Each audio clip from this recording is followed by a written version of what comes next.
गुरुदेव वशिष्ठ ने भरत जी शत्रुघ्न जी को बुलाने के लिए सेवकों को भेजा है। भरत जी शत्रुघ्न जी के साथ श्रीधाम अयोध्या जी में आए।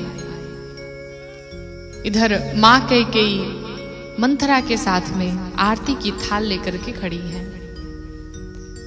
भरत जी मां कैकेयी के पास पहुंचे। मां कैकेयी भरत जी की आरती उतारने लगी। भरत जी ने मां कैकेयी से पूछा, कहा मां यहां सब कुशल तो है? मां कैकेयी पूछती है, भरत तुम यहां की छोड़ो, तुम अपने ननिहाल का समाचार बताओ, वहां सब कैसे हैं? भरत जी कहते हैं, मां ननिहाल में सब कुशल मंगल है, लेकिन मुझे श्रीधाम अयोध्या जी में कुछ ठीक नहीं लग रहा है। न जाने आज क्यों बड़ा दुख हो रहा है मुझे श्रीधाम अयोध्या जी में आकर के। मां कैकेयी ने पूछा, भरत ऐसा क्या हो गया, तुम्हें ऐसा क्यों लग रहा है? भरत जी कहते हैं, मां जब हम पहले अयोध्या की गलियों में जाया करते थे तो यही अयोध्या के नगरवासी हमें देख करके प्रसन्न होते थे, मुस्कुराते थे, लेकिन आज न जाने जब मैं आ रहा था तो अयोध्या के जितने वासी हैं, जितने नगरवासी हैं, सब मुझे देख करके मुंह फेर लिए।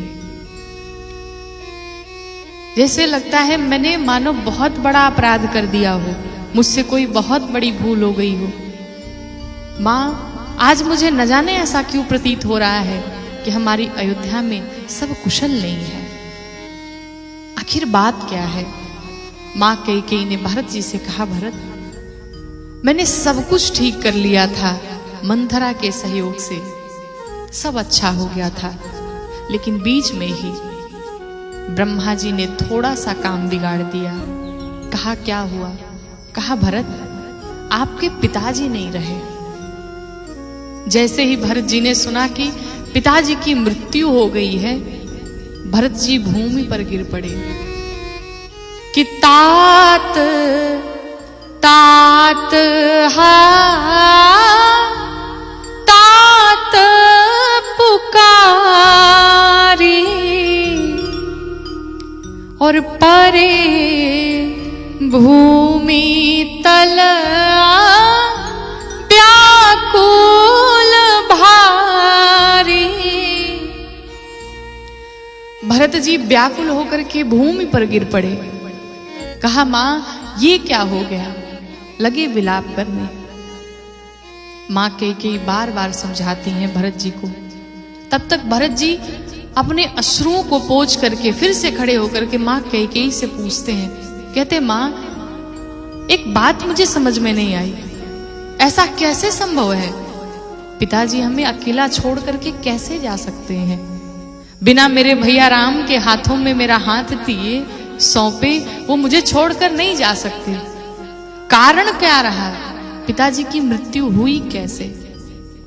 और आपको बताऊं, भरत जी को बताने से पहले मां कैकेयी स्वयं बहुत भयभीत हो गई। क्यों?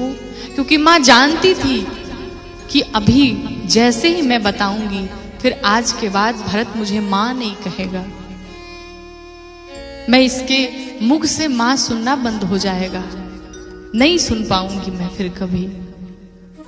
मां कैकेयी ने बहुत हिम्मत जुटाई और भरत जी से कहा, भरत आपके पिता महाराज दशरथ के पास हमारे 2 वरदान थे, बहुत पहले मैंने ले रखा था और आज वही वरदान मैंने मांग लिया आपके पिताजी से।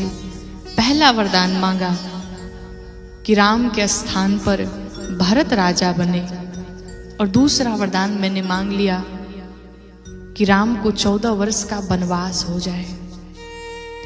आपको बताऊं, जैसे ही भरत जी ने सुना कि मेरे भैया राम को 14 वर्ष का वनवास हो चुका है, मेरे भैया वन में जा चुके हैं, भरत जी पिताजी का मरना भूल गए, विस्मरण हो गया कि भरतेउ बिसरेउ पितु मरन,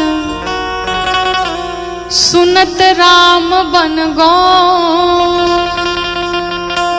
हेतु अपन पौ जानी जिया थकिता रहे धरी मोर। भरत जी विलाप करने लगे और पिताजी का मरना भूल गए।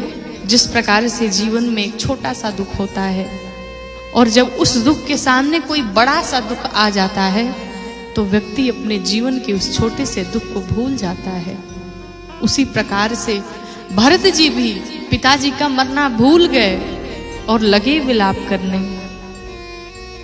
कहा मेरे भैया राम वन में जा चुके हैं और मुझे खबर तक नहीं है।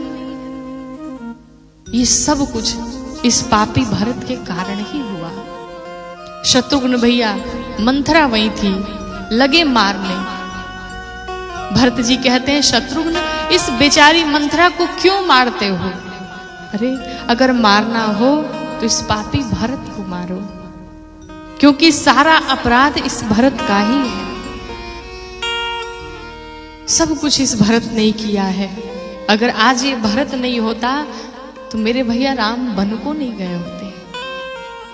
तब तक भरत जी को स्मरण हो आया कि कहीं माँ कौशल्या तो मेरे विषय में ऐसा नहीं सोचती कि सब कुछ मेरे ही कारण हुआ। दौड़े भागे माँ कौशल्या के पास जा रहे हैं। उधर माँ कौशल्या पड़ी हुई हैं, विलाप कर रही हैं भगवान के वियोग में। जैसे ही भरत जी को आता हुआ देखा, भरत जी ने देखा कि माँ कौशल्या आ रही हैं, इधर माँ कौशल्या ने देखा कि भरत आ रहा है। राम जी और भरत जी बिल्कुल एक जैसे दिखाई पड़ते हैं, वो भी सांवले से, भरत जी भी सांवले से। माँ कौशल्या को मानो ऐसा प्रतीत हुआ कि मेरा राम ही चला आ रहा है। आंखों में जब अश्रु होते हैं, आंसू होते हैं, तो आंखों से साफ दिखाई नहीं पड़ता। उसी प्रकार से आज माँ कौशल्या के आंखों में अश्रु भरे हुए हैं और उन अश्रुओं के कारण माँ को धुंधला दिखाई पड़ रहा है। भरत जी को ही माँ ने देखा, माँ को ऐसा लगा कि मेरा राम ही चला आ रहा है।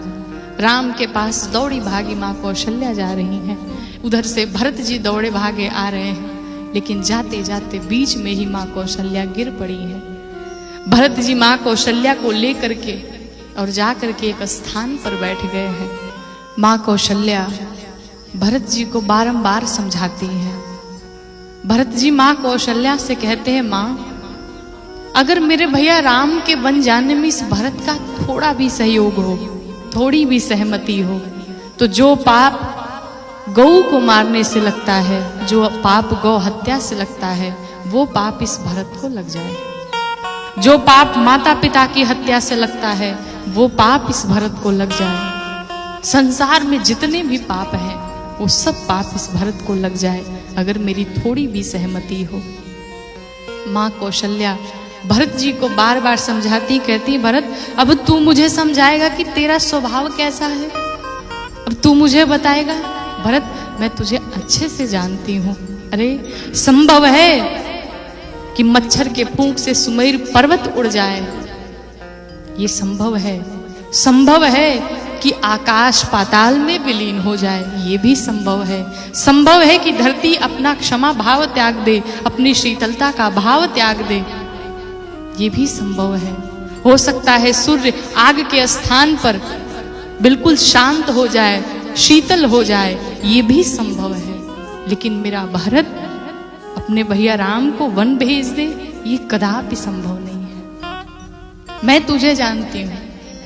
बार बार माँ कौशल्या भरत जी को समझाती है। भरत जी रोए जा रहे हैं और एक ही बात दिन रात रटते हैं, मोर जन्म रघुबर बन लागी। कहते हैं माँ मेरा जन्म ही भगवान राम भैया राम को वन में भेजने के लिए हुआ है।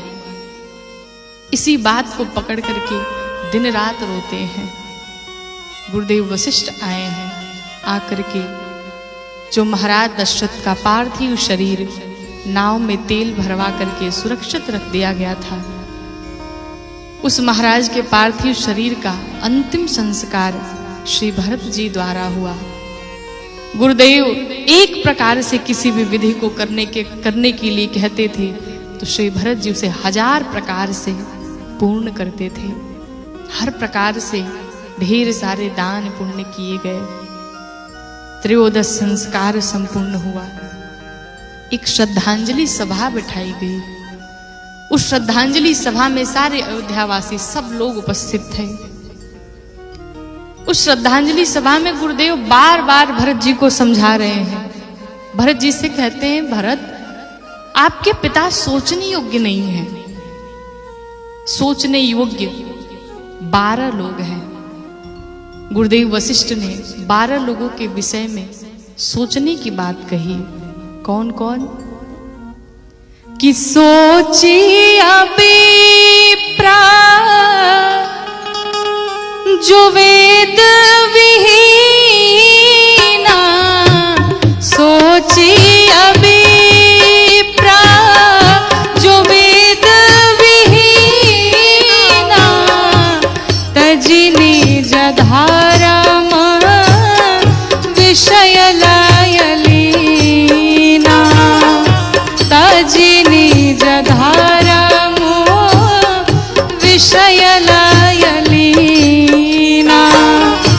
सोची अनपति जो नीति न जाना, सोची अनपति नीति न जाना, जेहि न प्रजा प्रिय प्राण समाना, जेहि न प्रजा प्रिय प्राण समाना, भयउ ना हई नयब हो निहारा, भयउ ना हई नयब हो निहारा, भूप भरत जस पिता तुम्हारा, सौंपे हो राज राम के आगे, सौंपे हो राज राम के आगे, सेवा करे हो स्नेह सुहाए, सेवा करे हो स्नेह सुहाए, सेवा करे हो स्नेह सुहाए, सेवा करे हो स्नेह सुहाए। गुरुदेव वशिष्ठ ने कहा, भरत वो ब्राह्मण सोचने योग्य है जो ब्राह्मण कुल में जन्म लेने के बाद भी उसे वेद का ज्ञान नहीं हुआ, जो वेद न पढ़ पाए वो ब्राह्मण सोचने योग्य है। जो विषयों में लीन है वो ब्राह्मण सोचने योग्य है। भरत और तो और वो राजा सोचने योग्य है जो नीति पूर्वक राज्य नहीं करता और अपनी प्रजा को अपने प्राणों के समान प्रेम नहीं करता, वो राजा सोचने योग्य है। भरत वो वणिक सोचने योग्य है जो प्रतिदिन भगवान भोलेनाथ का अभिषेक न करे, वो वणिक सोचने योग्य है। वो वैश्य सोचने योग्य है जो धनवान होने के बाद भी धर्म कार्य में 1 रुपए खर्च न करे, वो वैश्य सोचने योग्य है। वो सेवक सोचने योग्य है जो मुखर हो, ज्ञानी हो, ज्ञान के अभिमान में ब्राह्मण का अपमान करे, वो सेवक सोचने योग्य है। भरत और तो और वो स्त्री सोचने योग्य है जो प्रतिदिन अपने घर में कलह क्लेश करे, अपने पति की बात न माने, अपने पति को छोड़ करके किसी पराये पुरुष का दर्शन करे, वो स्त्री सोचने योग्य है। और तो और भरत वो गृहस्थ सोचने योग्य है जो अपने गृहस्थ जीवन का निर्वाह ना कर सके। हमारे जीवन में, हमारे गृहस्थ जीवन में 3 प्रकार के ऋण होते हैं। पहला ऋण होता है देव ऋण, पितृ ऋण और ऋषि ऋण। तो जो देव ऋण होता है, पूजा पाठ करके, भगवान की आराधना करके हम देव ऋण से मुक्त होते हैं। पितृ ऋण होता है कि हम अपने पूर्वजों का तर्पण करके हर प्रकार से जितना भी हम हो सके अपने पूर्वजों के नाम पर दान करें, पुण्य करें। इस प्रकार से हम पितृ ऋण से मुक्त हो सकते हैं। और तीसरा आता है ऋषि ऋण। समाज में जब भी कोई धर्म कार्य होता है, सभी संत महात्माओं का सम्मान करें, आदर भाव करें। इस प्रकार से हम ऋषि ऋण से मुक्त हो सकते हैं। ये 3 प्रकार के ऋण होते हैं हमारे गृहस्थ जीवन में। अपने गृहस्थ जीवन का सही ढंग से पालन न करे, वो गृहस्थ सोचने योग्य है। वो सन्यासी सोचने योग्य है, जो सन्यास लेने के बाद भी प्रपंच में फंसा है, दुनियादारी में लगा हुआ है, वो सन्यासी सोचने योग्य है। वो वानप्रस्थ सोचने योग्य है, जो वानप्रस्थ तपस्या छोड़ करके भोग में लगा हुआ है, विषयों में लगा हुआ है, वो वानप्रस्थ सोचने योग्य है।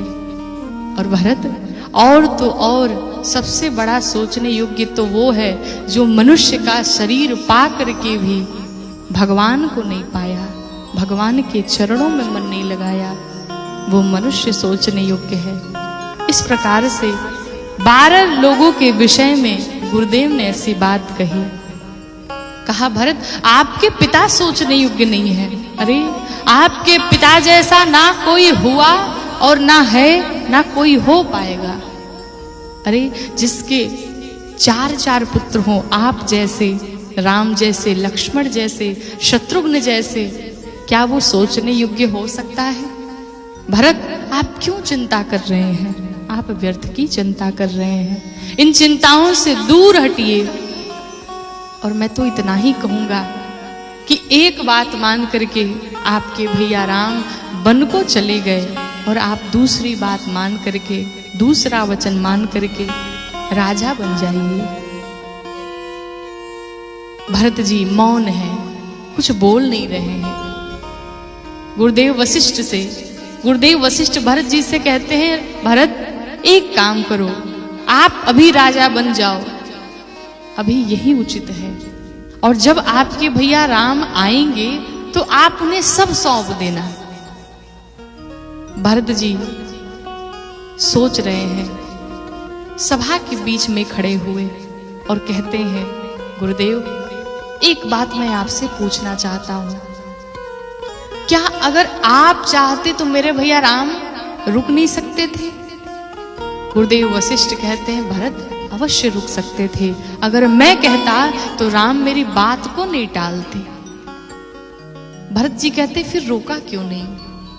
गुरुदेव वशिष्ठ ने कहा, भरत कैकेयी ने वचन लेने से पूर्व ही राम की शपथ ले ली थी। महाराज दशरथ ने भगवान राम की शपथ लेकर के कहा था कि तुम जो भी 2 वरदान मांगोगी मैं तुम्हें दूंगा। और भरत अगर मैं राम को ले लेता, राम को रोक देता, तो फिर महाराज ने जो राम की शपथ ली थी वो मिथ्या हो जाती, इससे राम का हित नहीं होता, उसका अहित हो जाता। इस कारण मैंने राम को रोका नहीं। भरत जी कहता, अच्छा कोई बात नहीं, लेकिन गुरुदेव एक उपाय तो और था। अगर आप कहते कि पहले पहला वचन निभाया जाए, पहले पहला वरदान पूर्ण किया जाए, और पहला वरदान था कि भरत को राजा बनाया जाए, और अगर मैं राजा बन जाता तो मैं आदेश दे देता कि मेरे भैया राम वन को नहीं जाएंगे। गुरुदेव ने बातें जब सुनी भरत जी की, भरत जी से गुरुदेव ने कहा, भरत आपने बिल्कुल सत्य कहा, मैं रोक सकता था, मैं ये कार्य भी कर सकता था, लेकिन मेरे मन में ऐसा विचार ही नहीं आया। भरत मुझे तो ऐसा लगता है कि आपके भैया राम ही वन को जाना चाहते थे, इसलिए जो हुआ पश्चाताप ना करें। आपके पिता अपने वचनों को निभाते निभाते अपने प्राणों की आहुति दे दिए राम के वियोग में। भरत जी कहते, नहीं गुरुदेव, मेरे पिता राम के वियोग में नहीं गए, मेरे पिता ने तो कहा था कि मुझे राम के पास छोड़ दो, मैं जीवित हो जाऊंगा, मैं रह लूंगा, वन में ही जीवन काट लूंगा, लेकिन कोई उन्हें पहुंचाया नहीं। मेरे पिता महाराज दशरथ तो मेरे लिए अपने प्राणों को त्याग दिए, कि मुझ जैसा जिनका पुत्र हो वो जीवित भी कैसे रह सकते हैं। सारा दोष हमारा ही है। गुरुदेव, आपने कहा कि यही उचित है कि मैं राजा बन जाऊं। जिस कार्य को करने में उचित और अनुचित देखना पड़ रहा है उससे किसी का भला नहीं होने वाला है। और एक व्यवहारिक रूप में आपको उदाहरण दूं, आप किसी भी व्यक्ति से अपने घर में, परिवार में किसी से आप पैसे उधार ले लीजिए, तो जो स्वरूप उसका लेते समय रहेगा, अगले दिन या फिर 10 दिन बाद या महीनों बाद जब आप उससे वो पैसे उधार मांगने जाएंगे तो फिर उसका स्वरूप बदल जाता है। उसे देना अच्छा नहीं लगता, जैसे लगता है ये उसका ही पैसा हो। या फिर घर में आप देख लीजिए, आप मालिक हो और अपने छोटे भाई को आप मालिक बना दीजिए, 1 महीने के बाद उससे चाबी वापस लेने जाएंगे, उसका चेहरा बदला हुआ दिखाई पड़ता है, वो दे नहीं पाता है, उसका मन बदल जाता है। भरत जी कहते हैं, गुरुदेव, जिस बात को, जिस कार्य को करने में उचित और अनुचित देखना पड़ जाए उस कार्य को मुझे नहीं करना। ये सारी संपत्ति, ये सारा राजमहल, सारा राजपाट, ये सब मेरे भैया राम का है, ये मेरा नहीं है, ये मैं नहीं ले सकता। गुरुदेव, एक बात बताइए, अगर कोई स्त्री है, उसके शरीर पर एक भी वस्त्र नहीं है और उसे आभूषणों से ढक दिया जाए तो क्या शोभा देगा? गुरुदेव ने कहा, बिल्कुल नहीं।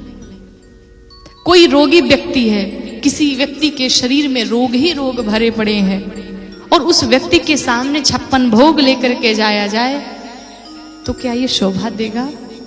क्या उसके लिए उसका कोई मतलब है? कहा, कोई मतलब नहीं।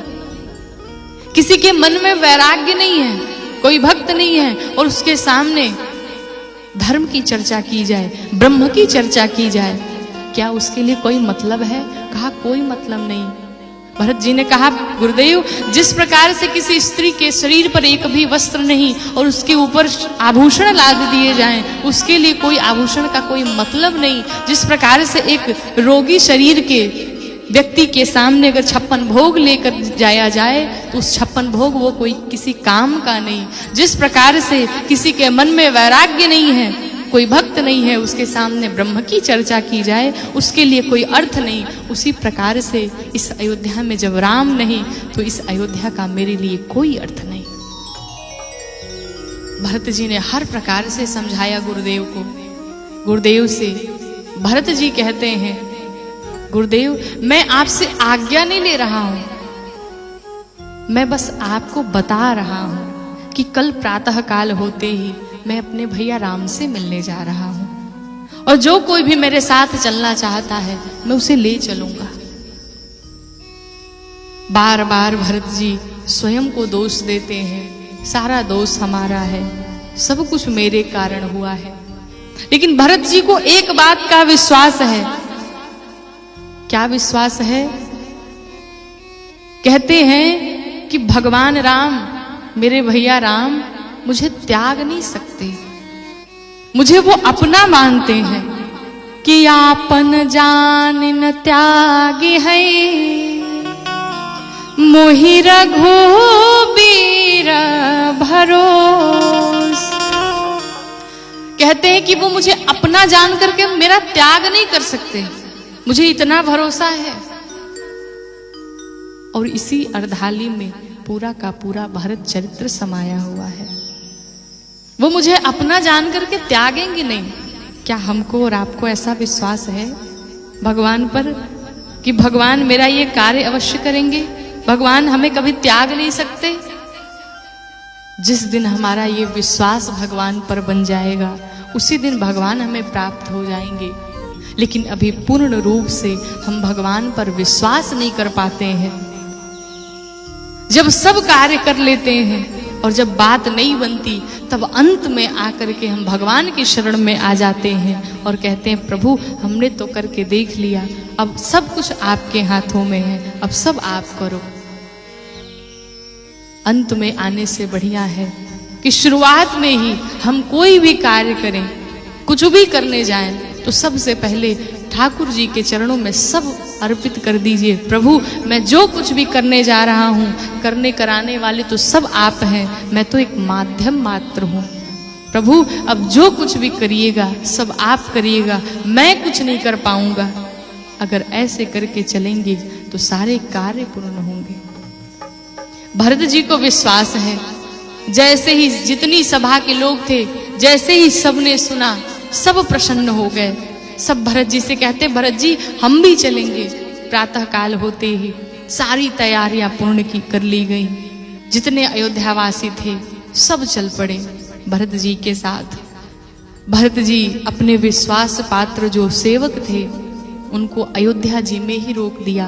क्यों? क्योंकि भगवान की संपत्ति है, सब उसका ध्यान रखना, उसका ख्याल रखना। और बाकी लोगों को लेकर के भरत जी चल पड़े। जब वहां से निकले, पूरी अयोध्या के साथ सारे नगरवासी सब निकल पड़े। एक बड़ा प्यारा पद है, आइए मिलके गाते हैं। कि भरत चले चित्रकूट हो रामा, राम को मनाने। भरत चले चित्रकूट हो रामा, राम को मनाने। भरत चले चित्रकूट हो रामा, राम को मनाने। भरत चले चित्रकूट हो रामा, राम को मनाने। भरत चले चित्रकूट हो रामा, राम को मनाने।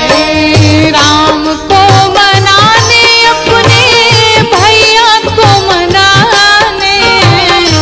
राम को मनाने, अपने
भरत जी सभी अयोध्या वासियों के साथ चित्रकूट धाम चल पड़े। गोस्वामी जी कहते हैं करी करनी, इसका अर्थ हाथी और हथिनी। जिस प्रकार से हाथी और हथिनी पानी की तलाश में हजार हजार किलोमीटर दूर तक चले जाते हैं, उसी प्रकार से आज भरत जी सभी अयोध्या वासियों के साथ चल पड़े। अच्छा, हाथी हथनी को पता होता है क्या कि यहाँ पे आगे जाकर के सरोवर है? अभी अभी वैज्ञानिक द्वारा जब ये शोध हुआ है तो वैज्ञानिकों ने भी प्रूव कर दिया क्या कि हाथी और हथनी जो होते हैं वो अपने बच्चे को, जो दिमाग में उनका डाटा होता है, जो माइंड होता है, उसे अपने बच्चे में कन्वर्ट कर देते हैं, अपने बच्चे को दे देते हैं। ये अभी अभी वैज्ञानिक लोगों ने शोध करके बताया और हमारे तुलसीदास जी महाराज ने इस बात को 500 साल पूर्व ही लिख दिया। एक हाथी एक ऐसा पशु है जो अपने बच्चे को माइंड कन्वर्ट करता है। वही गोस्वामी जी कहते हैं कि उसी प्रकार से भरत जी सारे अयोध्या वासियों के साथ चित्रकूट धाम निकल पड़े। भरत जी चले जा रहे हैं, जितने लोग थे सब रथ पर सवार होकर के जा रहे हैं। भरत जी से कहा गया, भरत जी आप भी रथ पर चढ़ जाइए। भरत जी मन ही मन विचार करते हैं कि मेरे भैया राम वो तो पैदल ही गए होंगे, फिर मैं कैसे, मैं तो सेवक हूं, मैं कैसे रथ पे जा सकता हूं। भरत जी पैदल पैदल ही चले जा रहे हैं, लेकिन ये किसी को दिखाई नहीं पड़ रहा है। सबको ऐसा प्रतीत हो रहा है कि भरत जी रथ पर ही सवार हैं। भरत जी के पांव में छाले पड़े हैं। जिस प्रकार से कमल की पंखुड़ियों पर ओस की बूंदें होती हैं, उसी प्रकार से आज भरत जी के पांव में छाले पड़े हैं। जिस प्रकार से कमल सरोवर के मध्य में निकलता है, उसी प्रकार से भरत जी के पांव भी तो नील कमल जैसे हैं, सांवले से नीले नीले दिखाई पड़ रहे हैं। और उसी नीले नीले पांवों में अंदर जो छाले पड़े हुए हैं, कमल के जैसे पांव हैं, और उन पांवों पर मानो वो छाले ओस की बूंदों जैसी प्रतीत पड़ रहे हैं। जब छाले फट जाते हैं तो उसमें से पानी निकल जाता है। उसी प्रकार से मानो ऐसा प्रतीत हो रहा है कि कमल के फूल पर ओस की बूंदें पड़ी हुई हैं। भरत जी चले जा रहे हैं, चले जा रहे हैं। गोस्वामी जी कहते हैं कि भरत जी आगे गए हैं तमसा नदी के तट पर, फिर इधर निषाद राजगुरु से मिलना हुआ, संपर्क हुआ, निषाद जी भी साथ में चल पड़े। जब रास्ते में गए हैं तो जाते समय धरती मैया बिल्कुल शीतल हो गई। सूर्यदेव ने छाया कर ली, वट वृक्ष छाया करते जा रहे हैं। किसी ने गोस्वामी जी से पूछा कि क्या भरत जी राम जी से ज्यादा कोमल थे? क्या उनके पांव भगवान राम से भी कोमल हैं? गोस्वामी जी कहते हैं कि भगवान राम से भरत जी के पांव कोमल नहीं है, लेकिन भगवान राम जब जा रहे थे तो उस समय भी धूप निकली हुई थी, उस समय छाया नहीं हुई थी। लेकिन भगवान राम जाते समय उन वट वृक्षों से, धरती मैया से, आकाश से, सूर्य देव से सबसे निवेदन किए, कहे हे प्रभु, हे वट वृक्षों, एक निवेदन है हमारा। क्या निवेदन है?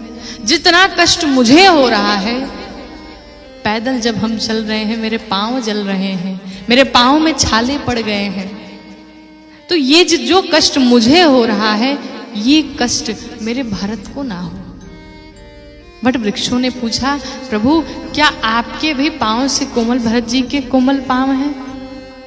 राम जी ने कहा, मेरे पांव से ज्यादा कोमल तो नहीं, लेकिन मेरा भरत अगर इतना कष्ट झेल लिया तो मेरा भरत भी ये सोचेगा कि जितना कष्ट आज मुझे हो रहा है उतना ही कष्ट मेरे प्रभु श्री राम को हुआ होगा, और वो ये कष्ट कदापि नहीं सहन कर सकता। इसलिए जब भरत जी चल रहे हैं तो सब छाया करते चल रहे हैं। धरती मैया शीतल हो गई, सूर्य देव ने अपना प्रकाश कम कर लिया। कहने का अर्थ है, भगवान अपने तो दुख सहन कर सकते हैं, स्वयं कष्ट झेल सकते हैं, लेकिन अपने भक्तों को कभी कष्ट में नहीं देख सकते, कभी कष्ट में नहीं देख सकते। भरत जी की ये दशा देख करके इंद्रदेव सभी देवताओं के पास गए, कहे भरत जी को कोई रोकता क्यों नहीं है? अगर वो इस स्थिति में पहुंच गए भगवान श्री राम के पास तो भगवान राम वन में नहीं रुक पाएंगे, इनकी बात को नहीं टाल पाएंगे, वो अवश्य श्री धाम अयोध्या जी चले आएंगे। और अगर प्रभु श्री राम अयोध्या आ गए तो रावण का वध कैसे होगा? इंद्रदेव के गुरु बृहस्पति कहते हैं, इंद्र क्या आपको लगता है कि भरत जी ही राम जी को याद करते हैं? भरत जी जा रहे हैं राम जी से मिलने के लिए? कदापि नहीं। राम जी वहां बैठे बैठे भरत जी को भी याद कर रहे हैं। पूरी दुनिया भगवान राम को याद करती है, भगवान राम का स्मरण करती है, लेकिन इधर राम जी चित्रकूट में बैठे बैठे भैया भरत जी को याद कर रहे हैं, उन्हें बुला रहे हैं। इसलिए कोई संदेह ना करिए। देखिए, एक बार की बात है, श्री हनुमान जी महाराज और भरत जी बैठे हुए थे, तो नारद जी श्री हनुमान जी महाराज के पास गए। वहां जाने के बाद से कहे, आपको पता है सबसे बड़ा भगवान राम का भक्त कौन है? कहा कौन है? तो सबसे बड़ा भगवान का भक्त मैं ही हूं। कहा कैसे पता? जाइए पूछ करके आइए कि सबसे बड़ा भगवान का भक्त कौन है। नारद जी पहुंचे भगवान राम के पास, कहे प्रभु जिस रजिस्टर में भक्तों की लिस्ट है जरा वो रजिस्टर मुझे दिखा दीजिए। जब नारद जी को भगवान राम ने वो रजिस्टर दिखाया तो सबसे पहला नाम देवर्षि नारद का था। अब तो खुशी के मारे लगे नाचने झूमने, आए दौड़े भागे भरत जी के पास, श्री हनुमान जी महाराज के पास आकर के कहते हैं कि आप लोग कहते थे कि मैं भगवान का सबसे पहला नंबर 1 वाला भक्त नहीं हूं, देखो रजिस्टर देख करके आया हूं और सबसे पहला मेरा ही नाम है। और तो और सबसे बड़ी बात तो यह है कि आप दोनों का तो कहीं नाम ही नहीं अंकित है। अच्छा, श्री हनुमान जी महाराज ने कहा, देवर्षि नारद एक बात बताइए, आपने कौन सी डायरी देखी? तो देवर्षि नारद ने कहा कि वही जो बड़ा वाला रजिस्टर था वही मैंने देखा। कहा बड़ा वाला देखा? अरे भगवान राम के पास एक पॉकेट डायरी है, छोटी सी डायरी है, जरा उस डायरी को तो देखिए। दौड़े भागे गए और जब पहुंचे भगवान राम के पास, कहा प्रभु कोई छोटी सी डायरी भी रखे हैं क्या आप, पॉकेट डायरी? तो भगवान राम ने कहा कि बिल्कुल है, दिखाओ। भगवान राम ने वो पॉकेट डायरी दिखाई और उस डायरी में सिर्फ 2 नाम ही अंकित थे, एक श्री हनुमान जी महाराज के, एक श्री भरत जी के।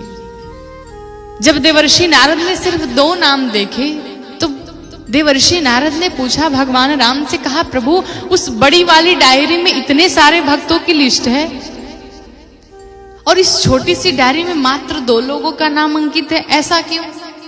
भगवान राम ने बड़ा सुंदर उत्तर दिया। भगवान राम कहते हैं, देवर्षि नारद जो बड़ी वाली डायरी आपने देखी उसमें संसार के जितने भक्त हैं उन सबका नाम अंकित है, लेकिन वो मुझे याद करते हैं।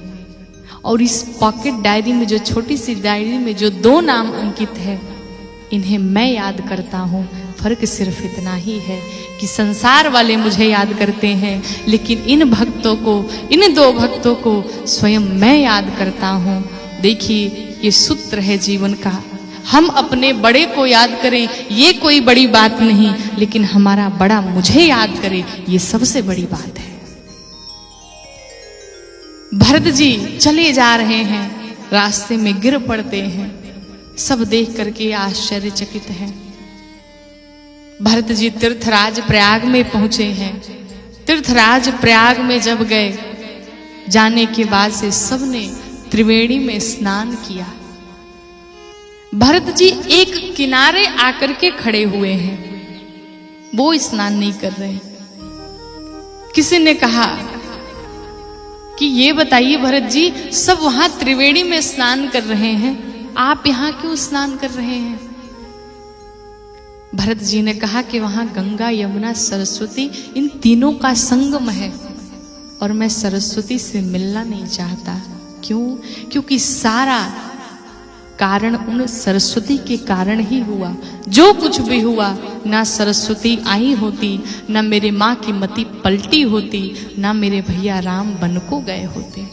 मैं उस सरस्वती से नहीं मिलना चाहता जो मेरे भगवान से मुझे दूर कर दे। ऐसे ज्ञान की कोई आवश्यकता नहीं जो आपको भगवान से ही दूर कर दे। ऐसा ज्ञान भी होना जरूरी नहीं है। एक सच्ची घटना आपको बताऊं कि एक जगह सत्संग हो रहा था। एक महात्मा जी आए हुए थे, तो हम भी संजोग से साथ में गए हुए थे। तो मैं बड़ा प्रसन्न थी कि आज महात्मा जी के मुखार बिंदु से सत्संग सुनने को मिलेगा। अब वो महात्मा जी मंच पे बैठे, व्यासपीठ पे बैठे, सत्संग प्रारंभ हुआ। तो सत्संग जब प्रारंभ हुआ तो उन्होंने सबसे पहले कहा कि देखो, ये जितनी दुर्गा मैया, काली मैया, भोलेनाथ, हनुमान जी, ये कोई भगवान नहीं है। आप लोग जिसे भगवान मानते हो वो कोई भगवान नहीं है। अब लोगों ने कहा कि माने कैसे कि भगवान नहीं है? कहा बिल्कुल, अभी बताता हूं। सब लोग अपनी अपनी आंखें बंद करो। सबने अपनी अपनी आंखें बंद कर ली। कहा ये बताओ घोड़ा कैसा दिखाई पड़ रहा है?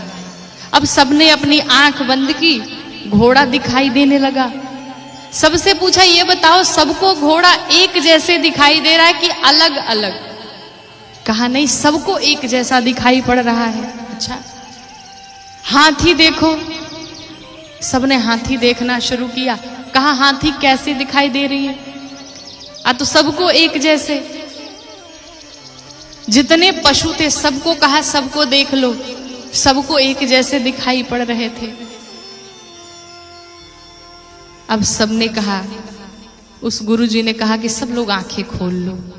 सबने आंखें खोल लिया। कहा देखो यही फर्क है, तुम्हारे भगवान अलग अलग दिखाई देते हैं। सब कहते हैं ना ईश्वर एक है। एक हम कैसे मान लें? जब वो अलग अलग रूप में दिखाई दे रहे हैं तो भगवान कैसे हुए? और जो सत्य में है, गाय है तो सबको गाय एक जैसे दिखाई पड़ेगी। भैंस है तो सबको एक जैसे भैंस दिखाई पड़ेगी। सबने कहा कि हाँ हाँ बिल्कुल गुरुजी आप सत्य कह रहे, सचमुच भगवान नहीं है। अगर भगवान रहते तो सबको एक जैसे दिखाई पड़ते। अब किसी को धनुष बाण वाले भगवान दिखाई पड़ रहे, किसी को बांसुरी वाले भगवान दिखाई पड़ रहे, किसी को हनुमान जी महाराज दिखाई पड़ रहे। सबको अलग अलग दिखाई पड़ रहे, जो जिसको मानता। अब सब मान गए कि हाँ सही है सही है, भगवान तो है नहीं। सब बेवकूफ बना रहे थे। लोगों ने कहा कि हमारे पूर्वजों, जो पूर्वज थे हमारे, सब तो पूजा करते चले आ रहे। संत ने कहा कि अब ये बताओ जो पूर्वज हमारे गलती करके आए हैं, क्या जरूरी है हम भी वही गलती करें? कहा बिल्कुल नहीं। अब सब मान गए, सारे लोग मान गए कि नहीं बिल्कुल सत्य, भगवान तो है नहीं। हमने कहा गुरुजी से हम भी कहिए तो एक प्रश्न आपसे पूछ लें। कहा बिल्कुल पूछिए।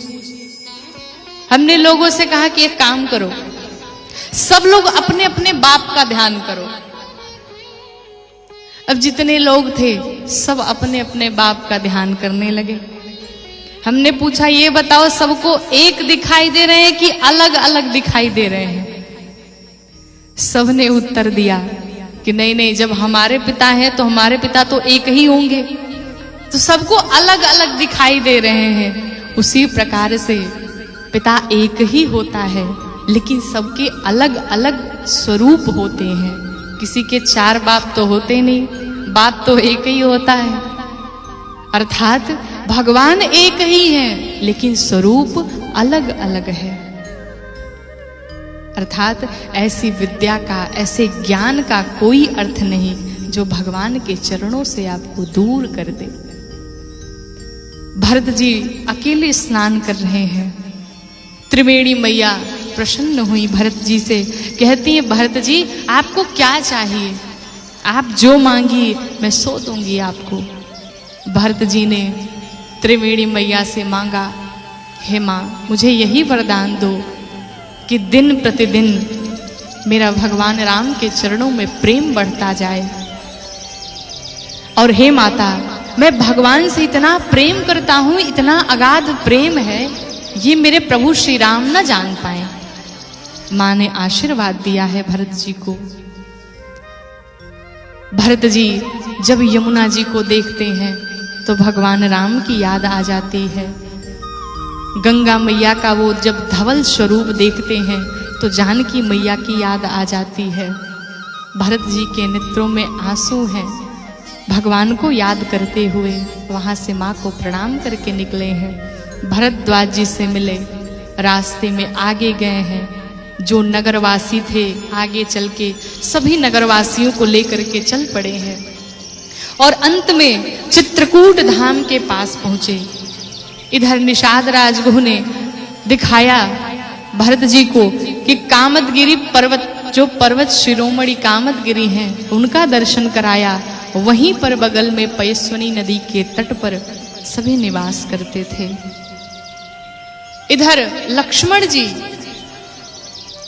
जब भरत जी के आने का उन्हें संदेश पहुंचा, लक्ष्मण जी क्रोधित हो गए। क्रोधित हो करके लगे धनुष बाण उठा लिए, कहे आज भरत को मैं मृत्यु दंड दूंगा।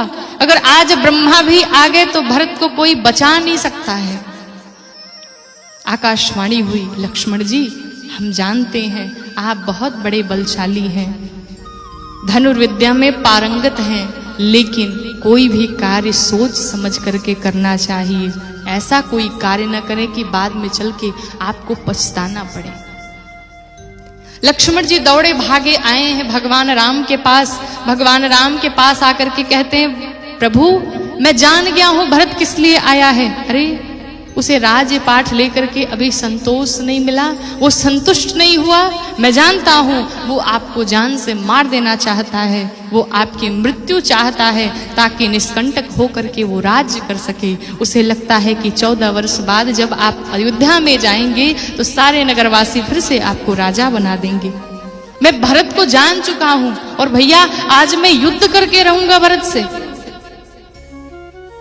भगवान राम लक्ष्मण जी को समझाते हैं, कहते हैं लक्ष्मण कैसी बातें कर रहे हो।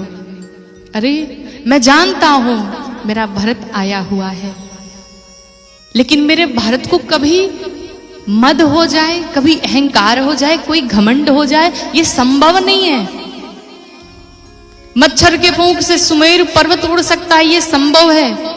आकाश पाताल में विलीन हो जाए, ये संभव है। धरती अपना शीतलता भाव त्याग दे, क्षमत्व भाव त्याग दे, ये संभव है। लेकिन मेरे भरत को राजमद ये कदापि संभव नहीं है, ये नहीं हो सकता है। लक्ष्मण जी को बारंबार समझाया राम जी ने और जाकर के आश्रम के अंदर बैठ गए और मन ही मन विचार करने लगे। सोचते हैं कि कारण कवना भरत आगवानो। राम जी सोचने लगे कारण क्या है, मेरा भरत क्यों आया है, किस लिए आया है। भरत अगर आ गया और मुझसे कह दिया प्रभु हे भैया आप चलिए अयोध्या वापस, तो मैं अपने भरत को निरुत्तर रह जाऊंगा, उसे उत्तर देने में मैं कुछ बोल नहीं पाऊंगा, मैं मना नहीं कर पाऊंगा। लेकिन उसी क्षण फिर रो करके प्रसन्न भी हो गए। क्यों? क्योंकि भारत कहे माहो साधु सयानो। राम जी को विश्वास है, आने दो कोई बात नहीं। क्यों? क्योंकि मेरा भरत मेरे कहने में रहता है, मैं जो कहूंगा वो जरूर मानेगा। भगवान राम को लक्ष्मण जी पर विश्वास नहीं है, इतना विश्वास लक्ष्मण जी पर भी नहीं है, क्योंकि लक्ष्मण जी कभी ना कभी अपने मन वाली कर ही देते हैं। लेकिन भरत जी पर पूर्ण रूप से विश्वास है। हमारे और आपके जीवन में भी ऐसा व्यवहार बनाइए कि हमारे जो भी ज्येष्ठ हैं, हमसे जो भी श्रेष्ठ हैं, उन्हें हमारे ऊपर विश्वास होना चाहिए कि मैं जो कहूँगा, मैं जो करूँगा वो बात मेरी अवश्य मानेगा। भरत जी के ऊपर राम जी को परम विश्वास है कि मुझे विश्वास है, आने दो कोई बात नहीं, मैं जो भरत से कहूँगा वो अवश्य मानेगा। राम जी प्रसन्न हो गए। भरत जी उसी समय शत्रुघ्न जी के साथ आकर के आश्रम के द्वार पर खड़े हो गए कि पाहि नाथ कही पाहि गुसाई और भूतल परे लकुट की नाई। जिस प्रकार से लाठी को अगर खड़ा कर दिया जाए और उसे सीधे छोड़ दिया जाए, उसी प्रकार से भरत जी बिल्कुल खड़े थे और गिर पड़े नीचे भूमि पर। पाहि माम प्रभु पाहि माम प्रभु पाहि माम। लगे भगवान राम को पुकारने। इधर लक्ष्मण जी दौड़े भागे गए भगवान राम के पास। लक्ष्मण जी जा करके कहते हैं कि भैया भरत प्रणाम कीन्हर रघुनाथा। कहते हैं प्रभु भरत भैया आए हुए हैं और आपके चरणों में प्रणाम कर रहे हैं। राम जी ने जैसे ही भौ सुना, राम जी उठ खड़े हुए, जैसे ही र सुना दौड़ पड़े और अभी लक्ष्मण जी के मुख से त निकलता भगवान राम ने जा करके भरत जी को अपने हृदय से लगा लिया। गोस्वामी जी कहते हैं कि जब भगवान राम चले तो कहूं पट कहूं निशंग धनु तीरा। भगवान राम जब दौड़े तो उनका जो पटका था वो गिर पड़ा, धनुष बाण गिर पड़े, तरकस गिर पड़े, चार चीजें भगवान राम की गिर पड़ी है। उठे राम सुनिते अधीरा कहूं पट कहूं निसंग धनु तीरा। पटका गिरा। लक्ष्मण जी से कहता है लक्ष्मण जी आपको पता है मैं क्यों गिरा? लक्ष्मण जी ने कहा क्यों गिरा? पटके ने लक्ष्मण जी से कहा लक्ष्मण जी जब भाई भाई से मिलने जाता है तो बीच में किसी को बाधक नहीं बनना चाहिए। अगर भगवान राम मुझे अपने कंधे पर ले करके जाते तो भरत जी को अपने हृदय से जब लगाते तो उस समय बीच में मैं आ जाता, इसलिए मैं गिर पड़ा। धनुष बाण ने लक्ष्मण जी से कहा लक्ष्मण जी आपको पता है मैं क्यों गिरा? कहा क्यों गिरा? धनुष बाण ने कहा लक्ष्मण जी नियम है कि जब भाई भाई से मिलने जाए तो प्रेम से जाए, जब भाई भाई से मिलने जाता है तो अस्त्र और शस्त्र लेकर के कदापि नहीं जाता, इसलिए हम दोनों गिर पड़े, सब के सब गिर पड़े। भगवान राम जाकर के भरत जी को अपने हृदय से लगा लिए। लेकिन कहते हैं बड़ा सुंदर भाव है कि भरत जी भूमि पर पड़े हुए हैं और उठ नहीं रहे हैं। भगवान राम उन्हें बार बार उठाने का प्रयास कर रहे हैं, लेकिन भरत जी नहीं उठे। कहे भैया किस प्रकार से आपको ये चेहरा मैं दिखाऊं, कौन सा मुख दिखाऊं मैं आपको? ये कलंकित चेहरा मैं आपके सामने नहीं ला सकता। जो कुछ भी हुआ सब मेरे कारण हुआ। राम जी कहते भरत कोई बात नहीं, तुम मुझे मत देखना, एक बार मेरे हृदय से तो लग जाओ। भरत जी को उठा करके भगवान राम ने अपने हृदय से लगा लिया कि बर बस लिए उठाई उर लाए कृपा निधान और भरत राम की मिलन लखी बिसरे सब ही अपार। भगवान राम और भरत जी के इस मिलन को देख करके जो अगल बगल के पत्थर थे सब पिघल गए, सब रो रहे हैं इस मिलन को देख करके। जितने पत्थर थे सब पिघल गए। भगवान राम भरत जी को भेंट करके रोए जा रहे हैं, भरत जी रोए जा रहे हैं। शत्रुघ्न जी मिले हैं लक्ष्मण जी से, आपस में एक दूसरे मिलते हैं। भरत जी ने बताया कि तीनों माताएं आई हुई हैं, पूरे अयोध्यावासी आए हुए हैं। भगवान राम दौड़े भागे गए हैं। सबसे पहले प्रथम राम भेंटी कैकेयी, उतनी की भीड़ में सबसे पहली बार गए और भगवान राम सबसे प्रथम बार मां कैकेयी को अपने हृदय से लगाया। और जब हम एक दूसरे के गले मिलते हैं तो एक दूसरे के कान के मुख अपना मुख आ जाता है। मां के कान के पास भगवान राम के मुख आए। भगवान राम ने कहा, मां आपको कोई कष्ट तो नहीं? मां कैकेयी ने कहा, राम इतने की भीड़ में तुम्हारी मां अकेली है। राम मुझसे कोई बात नहीं करता, मेरा भरत मुझे मां नहीं कहता। भगवान राम कहते हैं, मां तुझे कोई प्रेम नहीं करता या फिर तुझे भरत मां नहीं कहता, लेकिन तेरा राम सदैव तेरे साथ है, तू सदैव मेरी मां रहेगी। देख सबसे पहले मैं तुमसे आकर के मिला, क्यों व्यर्थ की चिंता कर रही है? और मां और तो और मेरी मां कैकेयी को दोष वही देगा, दोष दे जननी जड़ते ही, जे गुरु साधु सभा नहीं ते ही।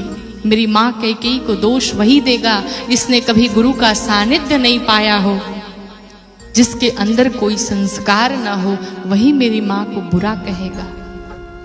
इसलिए आप सभी से निवेदन है कि कभी भी मां कैकेयी के विषय में कुछ बुरी बातें न करें। क्यों? क्योंकि अगर भगवान राम को मां कौशल्या ने जन्म दिया और राम बनाया, तो भगवान राम को मर्यादा पुरुषोत्तम राम बनाने वाली मां कैकेयी है। मां कैकेयी जितना त्याग पूरे रामचरितमानस में किसी और ने नहीं किया। अगर मां कैकेयी ने भगवान राम को वन में नहीं भेजा होता तो भगवान राम सिर्फ एक साधारण से मनुष्य की तरह राजा बन करके राज्य करते, कुछ साल बाद चले जाते, कोई नहीं जानता। आज हम और आप बैठ करके भगवान राम का गुणगान नहीं करते, इस भगवान की लीला का गुणगान नहीं करते। इसलिए कभी भी स्वप्न में भी मां कैकेयी को दोष ना दे। अब देखिए यहाँ पर भरत जी और राम जी के इस भरत मिलाप में 5 सभाएं बैठाई गई, 5 सभाएं हुई हैं। पहली सभा बैठाई गई। पहली सभा में गुरुदेव वशिष्ठ ने राम जी से बताया, राम आपके पिता नहीं रहे, महाराज दशरथ का महाप्रयाण हो चुका है। आज भगवान राम इतना विलाप किए हैं, पूरी सभा इतना विलाप की है, किसी ने एक तिनका नहीं खाया, किसी ने अन्न जल तक ग्रहण नहीं किया, पूरा दिन बीत गया। मानो ऐसा प्रतीत हो रहा है कि आज ही भगवान, आज ही महाराज दशरथ का महाप्रयाण हुआ हो। पहली सभा बैठाई गई। दूसरी सभा में गुरुदेव वशिष्ठ थे, भरत जी थे, शत्रुघ्न जी थे, लेकिन राम लक्ष्मण जानकी नहीं थे। उस सभा में गुरुदेव कहते हैं कि राजा राम स्वबस भगवानो, अर्थात सबसे कहते हैं कि उन्हें राजा बनने की कोई आवश्यकता नहीं है। राजा राम, पहले ही राजा बोल दिया, अर्थात वो पहले भी राजा थे, अब भी राजा हैं और आगे भी राजा ही रहेंगे। क्यों? क्योंकि राम भगवान हैं, परम ब्रह्म हैं। ये तो उनकी लीलाएं चल रही हैं। और देखिए, जब सर्वस्व जा रहा हो अपना, और अगर आधा से भी काम चल जाए तो सर्वस्व को बचाने में अपना आधा भी न छोड़ा जाए।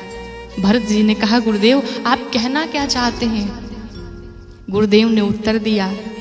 गुरुदेव कहते हैं, भरत मैं तो कहता हूं कि अगर तुम और शत्रुघ्न इस वन में रह जाओ तो मैं राम लक्ष्मण जानकी को लेकर के अयोध्या वापस चला जाऊं। गुरुदेव की बात जैसे ही भरत जी ने सुनी, भरत जी सभा के मध्य में खड़े हो गए। कहते हैं, गुरुदेव मैं 14 वर्ष तक वन में नहीं रह सकता। गुरुदेव अवाक हो गए, ये भरत जी क्या कह रहे हैं? कि मैं वन में नहीं रह सकता? अभी तक इतना प्रेम था इनका और अभी वन में रहने की बात आई तो मना कर दिया। भरत जी कहते हैं गुरुदेव आपने 14 वर्ष रहने की बात की, लेकिन मैं कहता हूं कि काना ना करहूं जन्म भर बासो और एही ते आधे का न मोर सुपासो। कहा गुरुदेव आप 14 वर्ष की बात करते हैं, मैं 14 वर्ष नहीं, मैं जन्म जन्म तक इस वन में ही रहना चाहता हूँ। क्यों?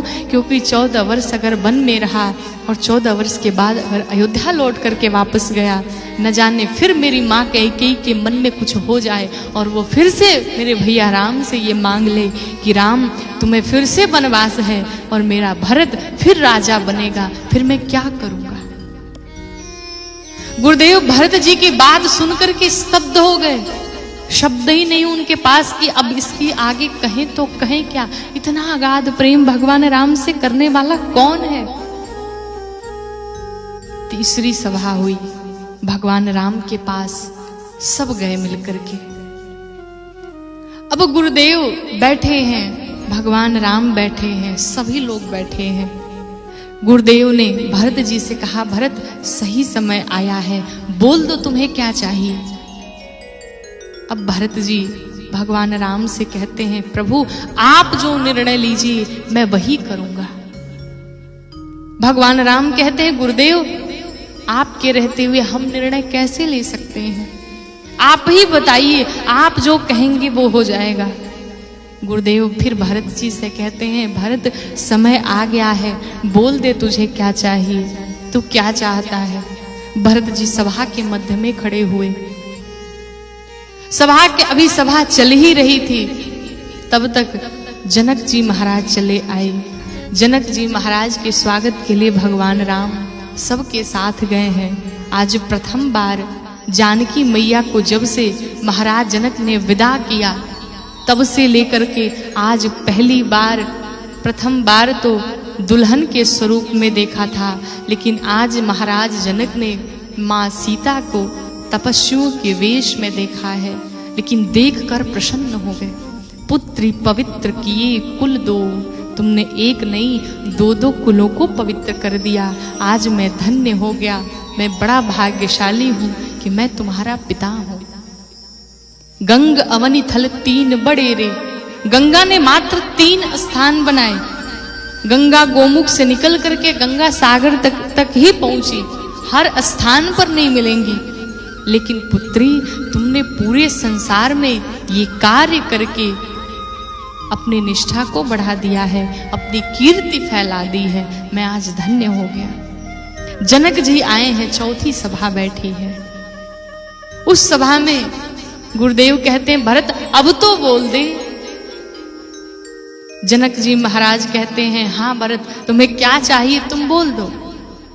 भगवान राम कहते हैं भगवान के स्वरूप में गुरुदेव भगवान हैं, पिता के स्वरूप में महाराज जनक हैं, आप दोनों के रहते हुए हम क्या बोले, आप ही लोग बता दीजिए करना क्या है।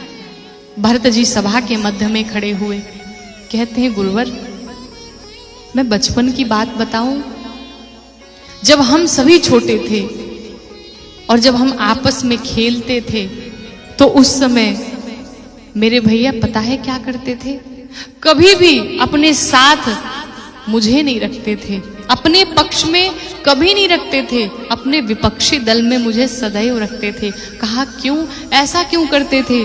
भरत जी ने कहा मेरे भैया राम इसलिए ऐसा करते थे कि मैं चाहता हूँ कि अपने प्रभु श्री राम को देखता रहूं, मेरे भैया राम चाहते थे कि मैं भरत को देखता रहूं, और अगर अगल बगल रहे तो एक दूसरे को देख नहीं पाएंगे, इसलिए बिल्कुल विपक्ष वाले में रहते थे कि सामने सामने एक दूसरे को देखते रहेंगे। और जब मैं हारने लगता था तो पता है मेरे भैया स्वयं हार करके मुझे जिता दिया करते थे और अयोध्या की गलियों में घूम घूम करके कहते थे आज मेरा भरत मुझसे भी बड़ा हो गया, आज मेरा भरत मुझसे भी बड़ा हो गया, आज मैं अपने भरत से हार गया। हारे हूँ खेल जिता वहु मोही, स्वयं हार करके मुझे जिता दिया करते थे। कहते थे प्रभु, कहा प्रभु अगर आप मेरी बात मानना चाहते हैं तो एक बात मान लीजिए, मेरे पास एक उपाय है। भरत जी कहते हैं, भरत जी ने भगवान राम से कहा कि हमके बने रहेदा घरे, जा हमार भैया जी। कहा प्रभु हमको वन में रहने दीजिए, आप अयोध्या वापस चले जाइए। ए हमार भैया जी हो, हमार भैया जी, त हमके बने रहेदा घरे, जा हमार भैया जी, हमके बने रहेदा घरे, जा हमार भैया जी, हमके बने रहेदा घरे, जा हमार भैया जी। ए हमार भैया जी हो, हमार भैया जी, ए हमार भैया जी हो, हमार भैया जी, हमके बने रहेदा घरे, जा हमार भैया जी, हमके बने रहेदा घरे, जा हमारे भैया जी, हमके बने रहेदा घरे।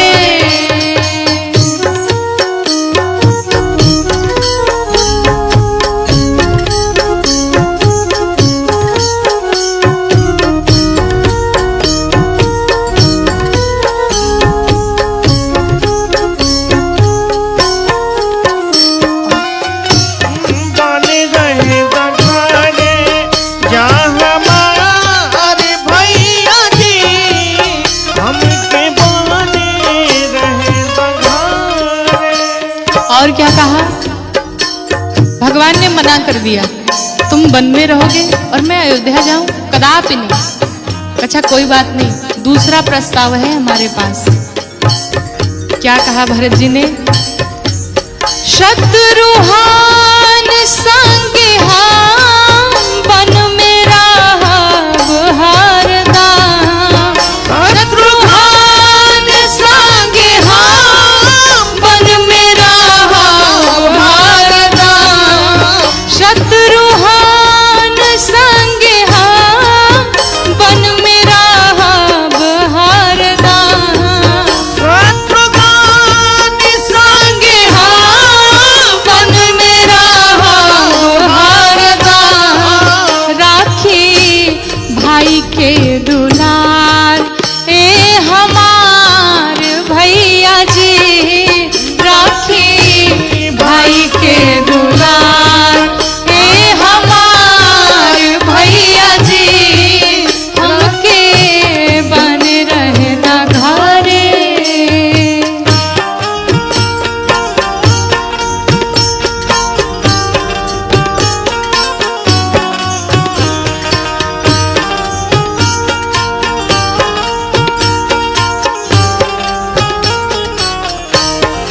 हमके बने रहेदा घरे, जा हमार भैया जी, हमके बने रहेदा घरे।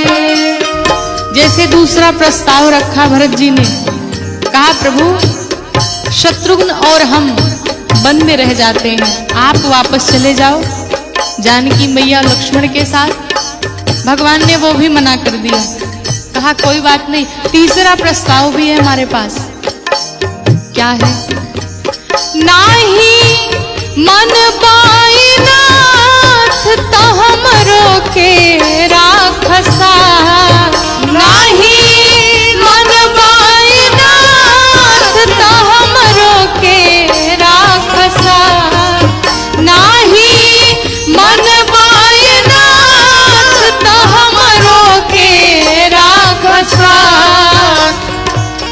प्रभु अगर नहीं मानेंगे तो कोई बात नहीं, हमको भी अपने साथ रह लीजिए, रख लीजिए। जिस प्रकार से 3 रह रहे हैं, एक और बढ़ जाएगा। जैसे 3 वैसे 4 ए हमार भैया जी, जैसे 3 वैसे 4 ए हमार भैया जी, जैसे 3 वैसे 4 ए हमार भैया जी, हमके बने रहना घरे जा हमार भैया जी, हमके बने रहना घरे, कि हमके बने रहना घरे जा हमार भैया जी। तो जैसे 3 वैसे 4 ए हमार भैया जी। भरत जी ने कहा प्रभु ये 4 प्रस्ताव हैं, जो समझ आए आप मान लो। आप मुझे वन में रहने दो, सभी लोग जाओ अयोध्या वापस, या तो हम और शत्रुघ्न इस वन में रुक जाते हैं, आप माँ जानकी लक्ष्मण के साथ अयोध्या वापस चले जाइए। अगर ये भी नहीं मानना तो जिस प्रकार से 3 रह रहे हैं उसी प्रकार से एक और बढ़ जाएगा, हम 4 हो जाएंगे। इतनी सी बात मान लो आप। राम जी नहीं माने, मना कर दिया। जनक जी से पूछा गया क्या किया जाए, लेकिन सबको उचित तो यही लगता है कि भरत जी अयोध्या वापस चले जाएं और राजपाट को संभालने। राम जी 14 वर्ष के लिए वन में ही रुक जाएं। लेकिन भरत जी से कहे तो कहे कौन, कोई हिम्मत नहीं जुटा पा रहा भरत जी का इतना प्रेम देख करके। चौथी सभा हुई, उस सभा में फिर सब एक दूसरे से कह रहे हैं आप कहिए तो आप कहिए। गुरुदेव भगवान जनक जी से, जनक जी राम जी से, राम जी भरत जी से। अब भरत जी विचार करने लगे करें तो करें क्या। भरत जी अंत में कहते हैं प्रभु आप जो कह देंगे मैं वही करूंगा, आप कहिए क्या करना है। भरत जी राम जी से कहते हैं कि जहां ले चलोगे वहीं मैं चलूंगा, कि जहां नाथ रख दोगे, जहां नाथ रख दोगे वहीं मैं रहूंगा, जहां ले चलोगे वहीं मैं चलूंगा, जहां ले चलोगे वहीं मैं चलूंगा, जहां नाथ रख दोगे, जहां नाथ रख दोगे वहीं मैं रहूंगा, जहां ले चलोगे वहीं मैं चलूंगा, जहां ले चलोगे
भरत जी ने, प्रभु दयानाथ दयानी है मेरी अवस्था, तुम्हारे ही हाथों में सारी व्यवस्था।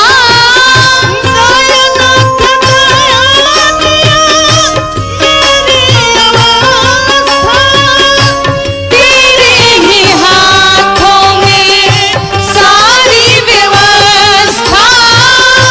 दयानाथ दयानी है मेरी अवस्था, तुम्हारे ही हाथों में सारी व्यवस्था।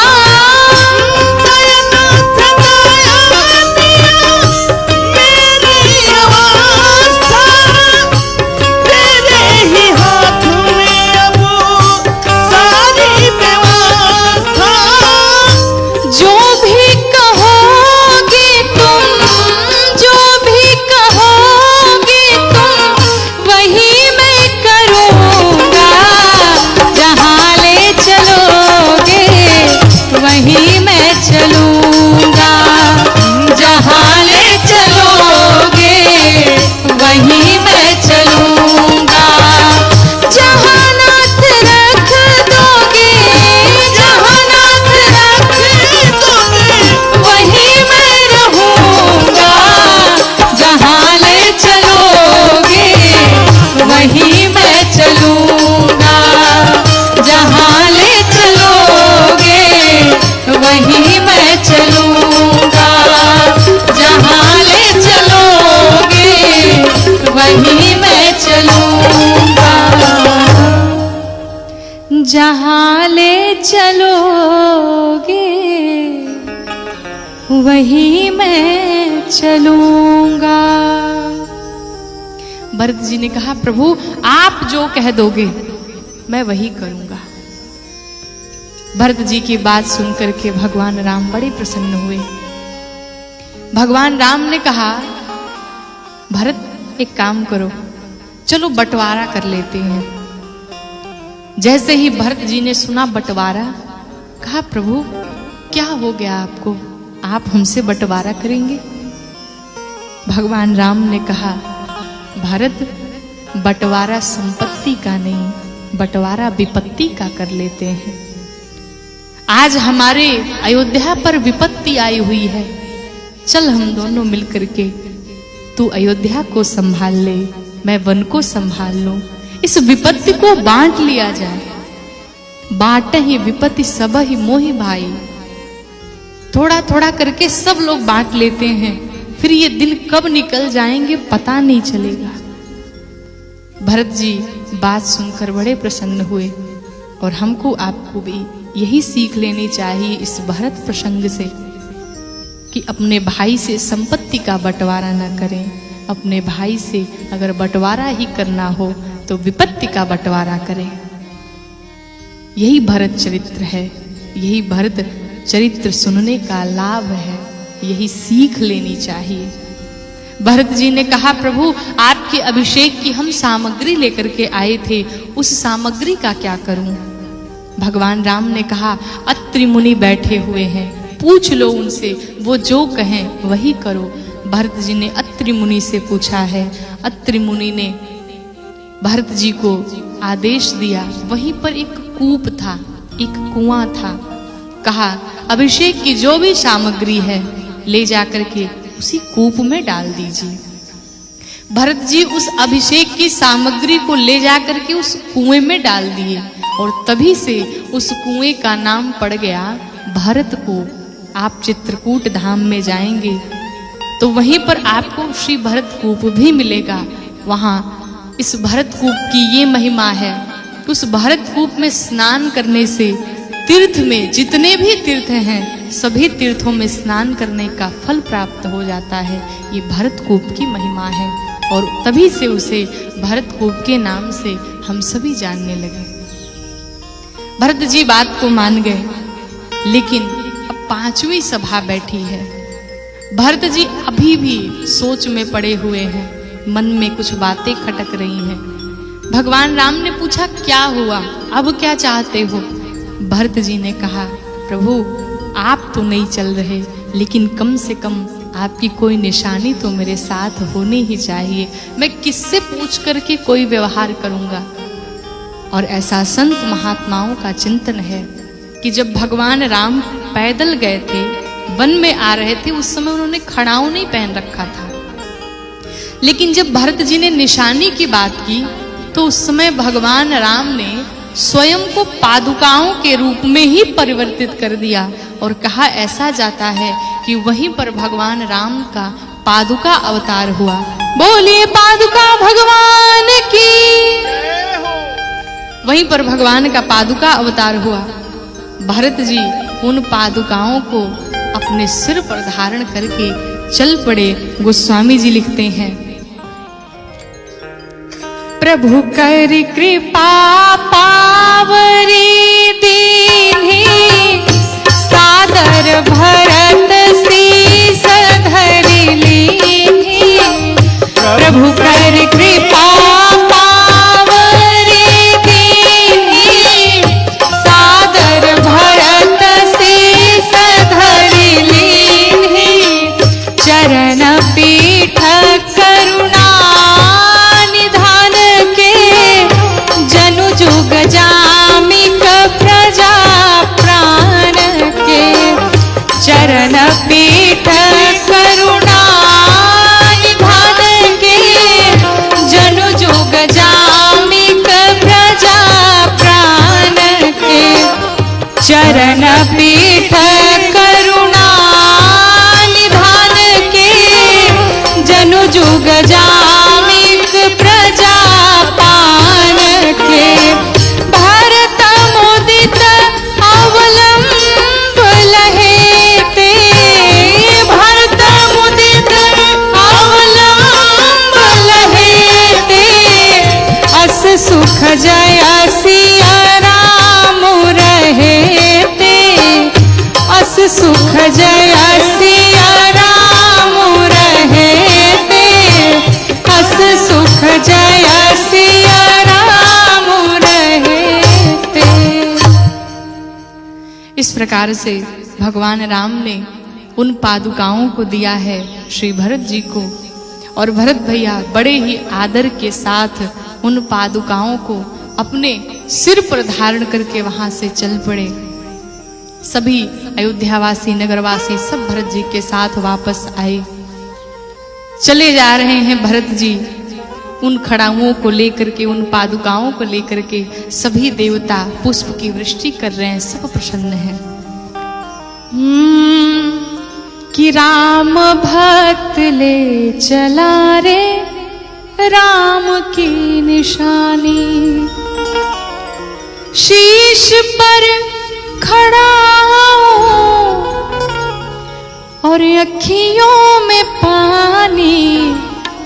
राम भक्त ले चला रे राम की निशानी, राम भक्त ले चला रे राम की निशानी। राम भक्त ले चला रे राम की निशानी। शीश पर खड़ा अखियों में पानी, राम भक्त ले चला रे राम की निशानी। राम भक्त ले चला रे राम की निशानी।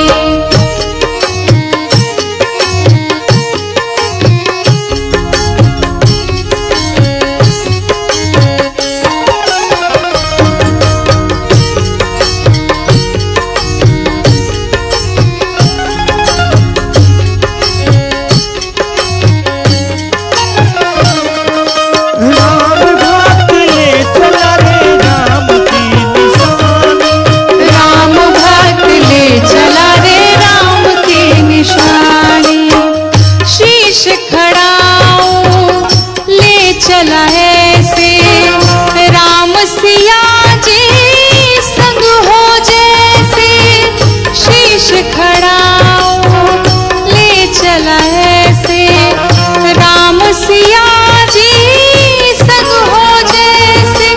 अब इनकी छाव में रहेगी राजधानी, राम भक्त ले चला रे राम की निशानी, राम भक्त ले चला रे राम की निशानी।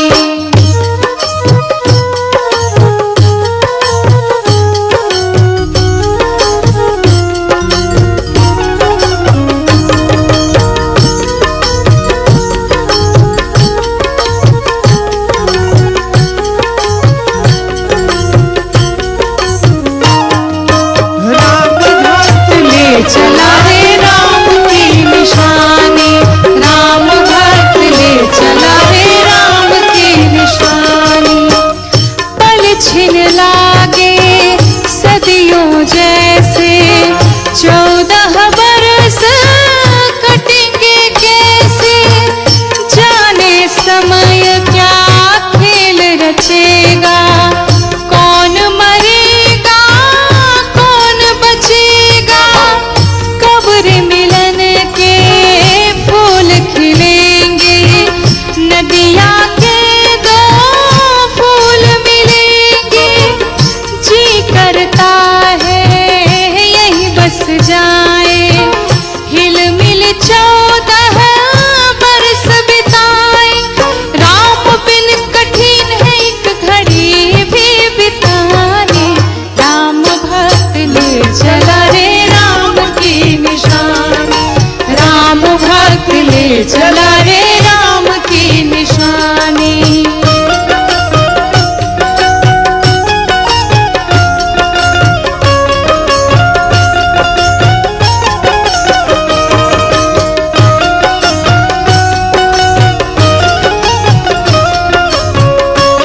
बड़े भाव से सभी गाते हुए,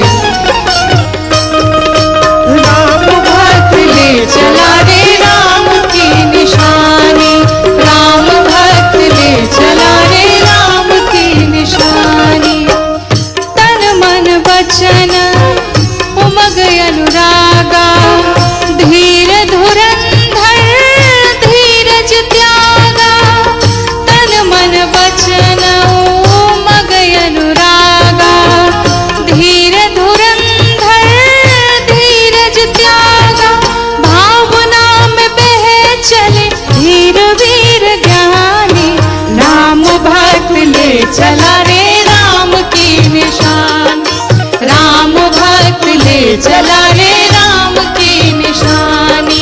शीश पर खड़ा अखियों में पानी, राम भक्त ले चला रे राम की निशानी, राम भक्त ले चला रे राम की निशानी, राम भक्त ले चला रे राम की निशानी, राम भक्त ले चला रे राम की निशानी, राम भक्त ले चला रे राम की निशानी। श्री भरत जी भगवान राम के उन पादुकाओं को अपने माथे पर धारण करके वहां से चल पड़े। सभी श्रीधाम अयोध्या जी में आए हैं। आने के पश्चात श्री भरत जी ने उन पादुकाओं को सिंहासन पर विराजमान कर दिया और उन्हीं पादुकाओं से पूछ पूछ करके भरत जी हर व्यवहार करते हैं। भरत जी को स्मरण हो आया कि मेरे प्रभु श्री राम भूमि पर शयन करते हैं, मेरे प्रभु श्री राम राजपाट छोड़ करके वन को चले गए हैं, तो मैं सेवक हूं, मुझे भी ये शोभा नहीं देता कि मैं राजमहल में रहूं। इस कारण भरत जी पूरे दिन आकर के राजपाट का कार्य संभालते थे, लेकिन जैसे ही रात्रि होती थी नंदी ग्राम में चले जाते थे। मन में विचार आया कि मेरे प्रभु श्री राम भूमि पर सोते हैं, वो स्वामी हैं, मैं सेवक हूँ, इस कारण स्वामी से सेवक को सदैव नीचे रहना चाहिए। इस कारण श्री भरत जी ने नंदी ग्राम में गड्ढा खुदवा करके स्वयं उस गड्ढे में शयन करते थे। ये है भाई और भाई से प्रेम, ये भाई का प्रेम है, इतना निश्चल प्रेम। भरत जी के विषय में तुलसीदास जी महाराज कहते हैं, किसिय रामा प्रेम पीयूष पूरन होत जन्म न राम प्रेम पीयूष पूरन होत जन्म न भरत को मुनि मनाया गाम जम नियम समदम विषम व्रत आचरत को मुनि मनाया गाम जम नियम समदम विषम व्रत अपहरत को दुखदाह दारिद दंभ दूषण दुखदाह दारिद सुजस अपहरत को कलिकाल तुलसी से सठनी हठी राम सन्मुख करत को तुलसी से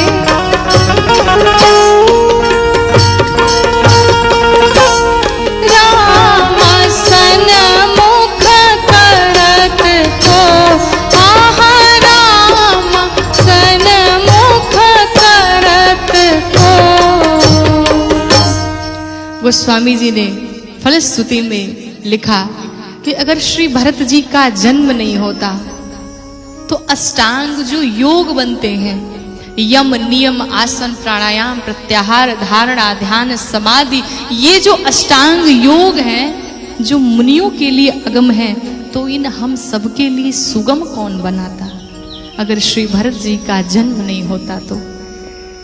अगर श्री भरत जी का जन्म नहीं होता तो इस मूर्ख तुलसी के सामने भगवान श्री राम को हठ पूर्वक लाके खड़ा कौन करता अगर श्री भरत जी का जन्म नहीं होता तो। अंत में बाबा कहते हैं कि भरत चरित करिने तुलसी जो सादर सुनहि सिया राम पद प्रेम अवसी होई भवरस विरति। फलश्रुति में गोस्वामी तुलसीदास जी महाराज ने कहा कि इस भरत चरित्र को जो सुनेगा, गाएगा नहीं, जो सुनेगा उसका क्या फल होगा? श्री सीताराम जी के चरणों में उसका प्रेम बढ़ेगा, प्रेम होगा। और दूसरा, सांसारिक विषयों से वैराग्य मिलेगा, सांसारिक विषयों से विरक्ति मिलेगी। ये श्री भरत जी के चरित्र को सुनने की फलश्रुति है। इसलिए इस भरत चरित्र से हम और आपको भी ये शिक्षा लेनी चाहिए कि जो आजकल के समाज में भाई और भाई एक दूसरे को देखना नहीं चाहते, एक दूसरे से लड़ते रहते हैं, इस भरत चरित्र को सुनने से ये सीख लीजिए कि भाई से भाई की संपत्ति का बंटवारा न करें, बल्कि भाई से भाई की विपत्ति का बंटवारा करें। ये है श्री भरत जी का चरित्र। इसी के साथ आप सभी को जय सीताराम। आइए 2 बार प्रेम से हरिनाम संकीर्तन करते हैं। हरे रामा रामा राम सीताराम राम राम, हरे रामा रामा राम सीताराम राम राम, हरे रामा रामा राम सीताराम राम राम, हरे रामा रामा राम सीताराम राम राम, हरे रामा रामा राम सीताराम राम राम, हरे रामा रामा राम सीताराम राम राम, सीताराम राम राम, सीताराम राम राम, सीताराम राम राम। बोलिए श्रीमन्नारायण भगवान की, बोलिए श्री रामचंद्र भगवान की जय हो, बोलिए श्री हनुमान जी महाराज की जय हो, बोलिए श्री बालकृष्ण भगवान की जय हो, श्री रामचरितमानस भगवान की जय हो, चारों भैयों की जय हो, सभी संतों की जय हो, सभी भक्तों की जय हो। ओम नमः पार्वती पतये हर